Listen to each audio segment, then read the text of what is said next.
我咧讲选战，这个选战之入呢，关键的时期，各阵营拢直接咧走竞选的行程。立赢小美琴今仔日是到中华陪这立委的候选人的车队扫街，平安吴欣盈是到花莲去拜访到现场了解产业。那赢赵少康早起是到桃园，随这车队沿路向民众拜票，替立委候选人辅选。李明哲啊，卤蛋，3号卤蛋啊。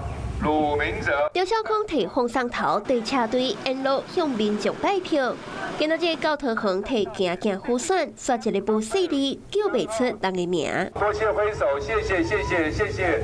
支持者伫车路热情热国旗画加油，主帅要准备正经的发表，三副手行程拢正满。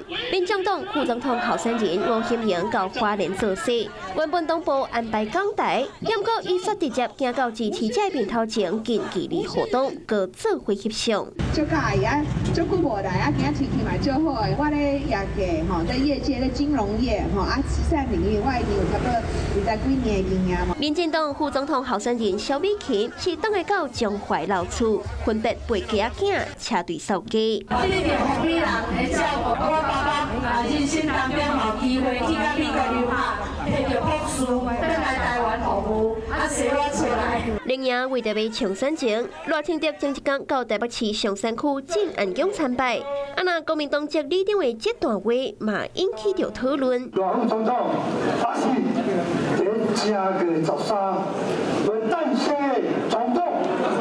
各界拢真好奇，英国南亚优势区今次出现变数。蓝绿白或是任何人来参拜，我们都表达欢迎，也感谢，也是对他一种祝福，也是一种礼貌。李登出来背会，来者是客，无政治意思。